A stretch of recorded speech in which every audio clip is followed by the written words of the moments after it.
Olá pessoal, sejam novamente bem-vindos ao TV Channel News.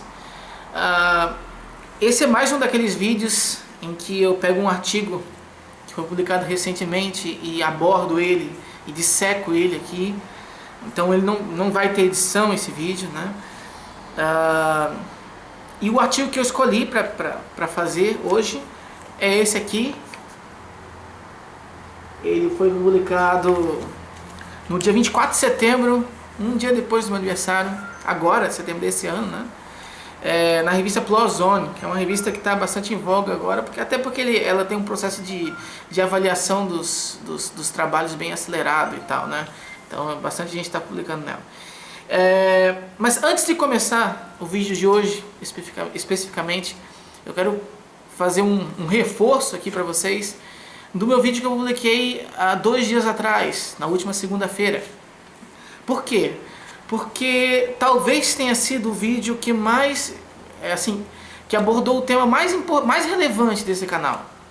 Ele fala sobre psicofobia, né? Que é um fenômeno grave que acomete, que tem como alvo as pessoas, é o preconceito com relação a pessoas que têm transtornos mentais.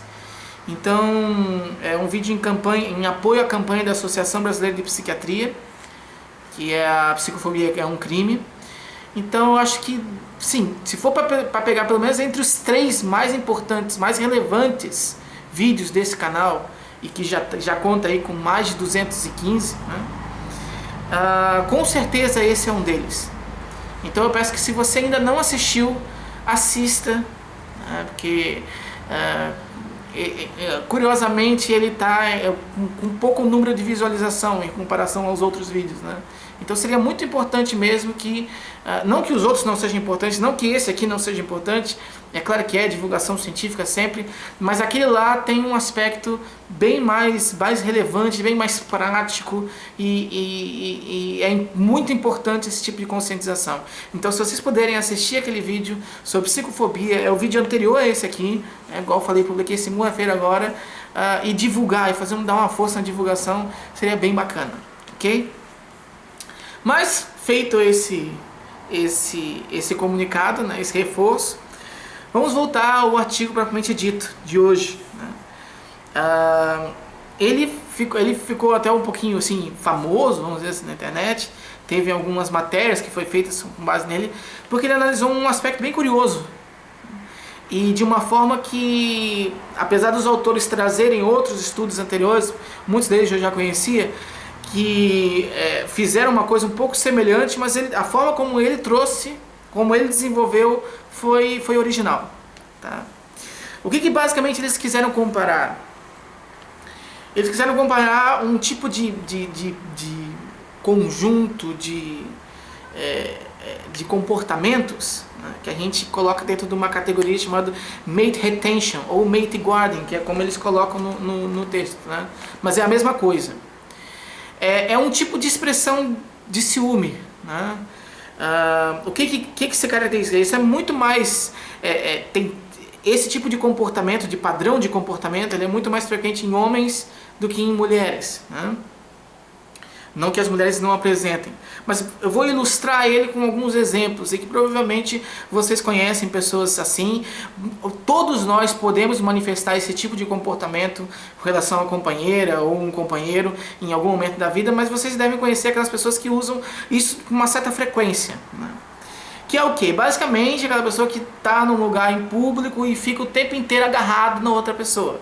Geralmente um homem, né? Abraçado com a mulher, ou de mãos dadas, ou beija em público, sinaliza de várias formas que aquela pessoa que está com ele é dele, certo? É esse tipo de mentalidade, né? Isso não é justificável absolutamente de nenhuma forma, é só uma explicação desse comportamento que acontece diariamente, né?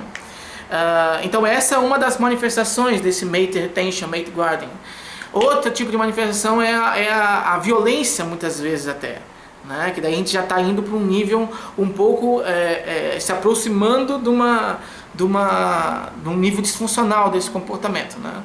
que é realmente a retenção, é a coerção daquela pessoa, você só vai sair comigo, você só vai sair com as pessoas que eu aprovo que você saia, e aquele tipo de comportamento assim, que no fim das contas muitas vezes acaba minando o relacionamento, né? Que daí você já sai de um tipo de ciúme que poderia ser saudável para um tipo de comportamento ciumento que vai destruindo aos poucos o relacionamento, ok?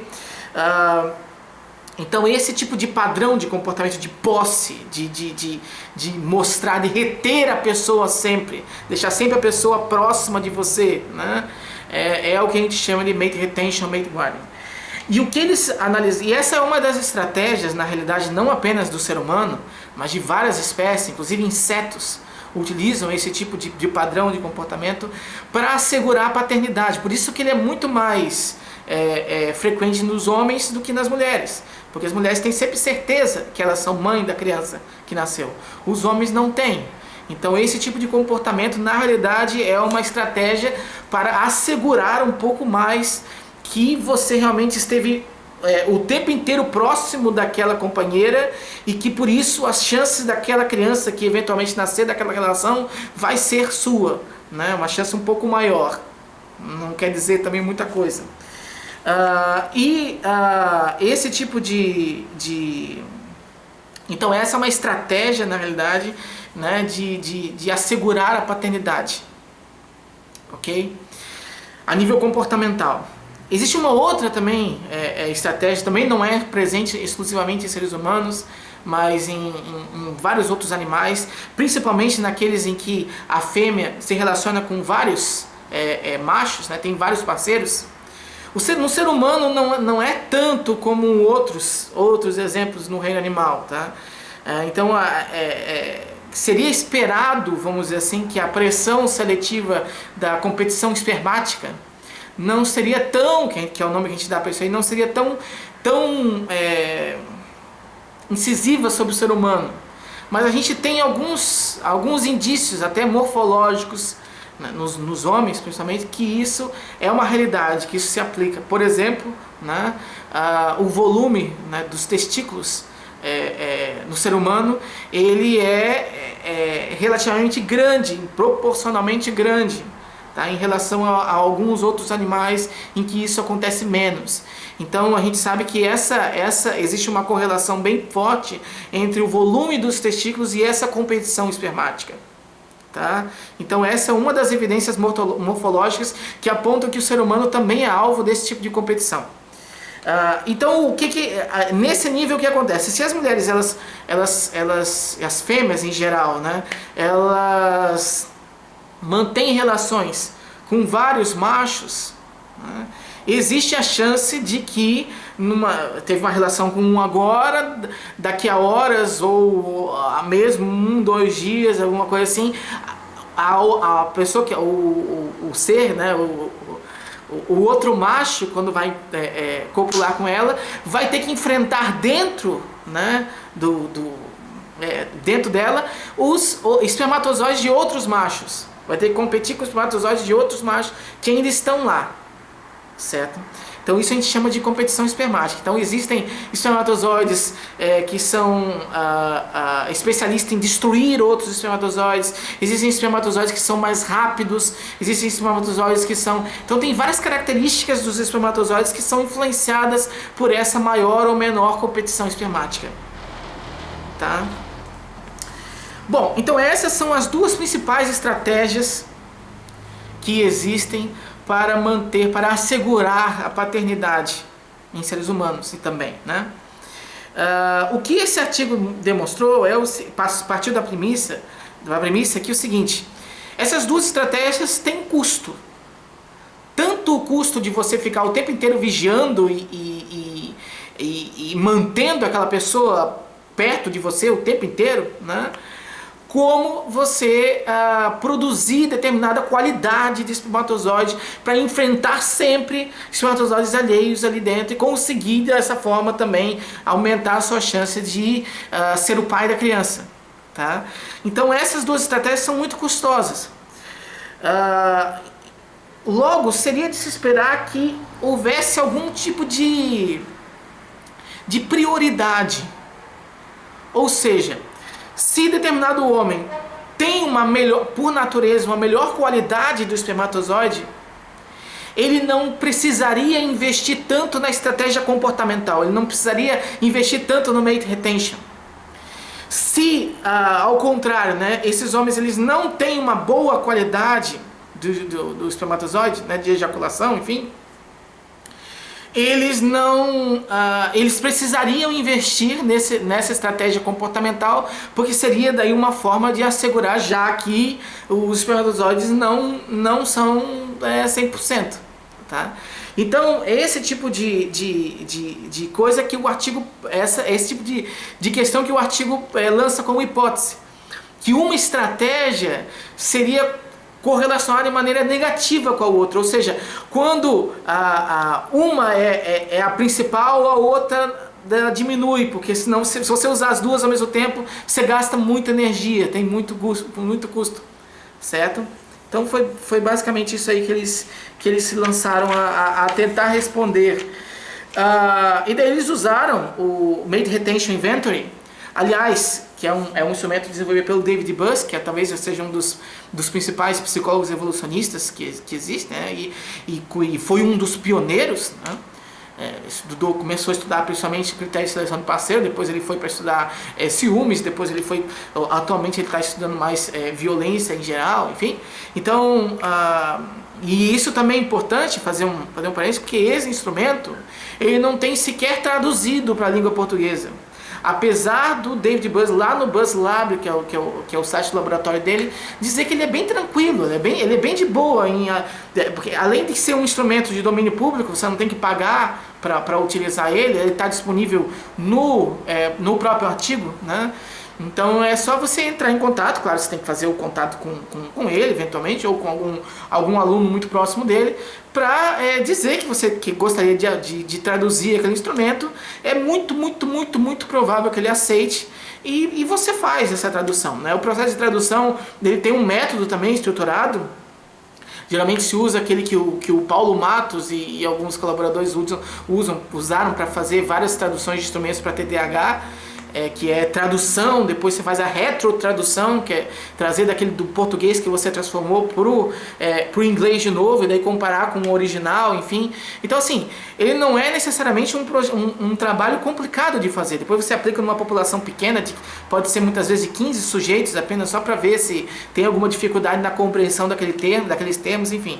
É um método relativamente simples, e que você garante pelo menos a tradução. Claro que depois você tem que fazer a validação do instrumento.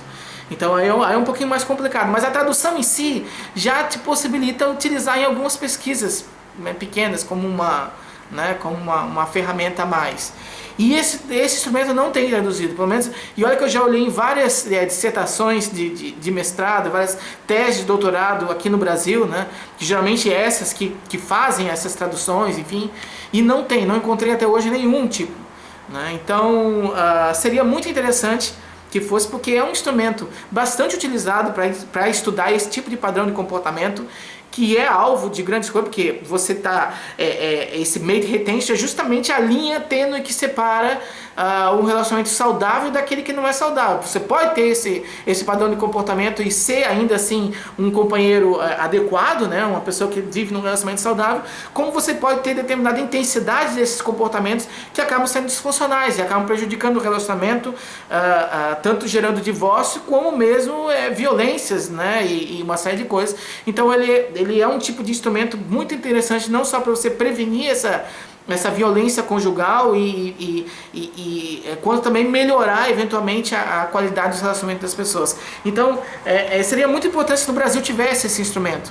Se alguém faz psicologia e gostaria de trabalhar na tradução desse instrumento, entre em contato, porque eu posso ajudar no que for possível, parte de fundamentação teórica, enfim, porque realmente é uma coisa que está precisando na psicologia do Brasil, certo? Mas enfim, então eles usaram esse Mate Retention aí, Inventory. Eles usaram também um outro tipo de instrumento para analisar como que a autopercepção do valor. Então, como que esses homens da amostra, que foram 45, mas depois reduziu para 41, porque 4 precisaram ser ser retirados em função de alguns problemas que teve ali. Então foram 41, né? Esse talvez seja também uma limitação do estudo, foi uma amostra pequena, mas já foi significativa. Então eles usaram outro tipo de instrumento para saber como que esses homens avaliam o próprio sex appeal, vamos dizer assim, né? Quanto que eles se consideram atraentes, né? De uma certa forma. E depois eles mostraram também as imagens desses homens para um grupo de 30 mulheres. E essas mulheres avaliavam a atratividade e a percepção de dominância. Ou seja, quanto que elas acreditam que aqueles homens eram bonitos, numa escala de 1 a 7. É 1 a 7? É 1 a 7. E quanto que elas achavam que eles eram... nível de dominância, né? de poder, né? dessa questão. E depois eles coletavam uma amostra de sêmen, né? Através de masturbação, e foi dada uma orientação que eles não utilizassem nenhum tipo de material erótico, porque esse material erótico ele influencia a qualidade do esperma que é liberado naquela ejaculação, certo? Então existe um fator ambiental grande também e momentâneo, vamos dizer assim, na qualidade daquele espermatozoide que é lançado. Então não deveria haver esse tipo de material, e eles também deveriam estar a pelo menos 48 horas sem manter relações sexuais, mas não mais, aliás, do que 6 dias também, para ter um parâmetro porque é claro que relações sexuais muito constantes muitas vezes pode diminuir o número de espermatozoides, diminuir até a qualidade desses espermatozoides, né? Então esse período aí foi necessário para controlar essa variável, certo?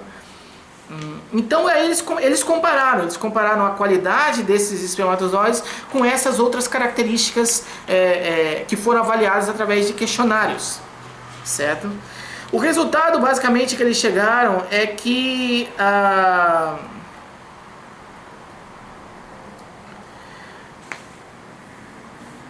a hipótese proposta no início se revelou correta.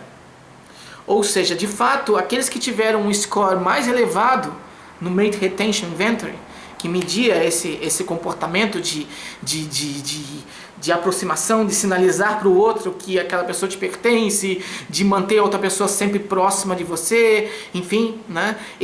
Quando a pessoa tinha esse nível de comportamento muito elevado, que foi avaliado através do Mate Retention, eles tinha consequentemente, né, na média estudada, né, uma correlação negativa na realidade com a qualidade do espermatozoide, tá? Então especificamente aqui tinha uma baixa concentração de espermatozoides no sêmen, né, na ejaculação, tinha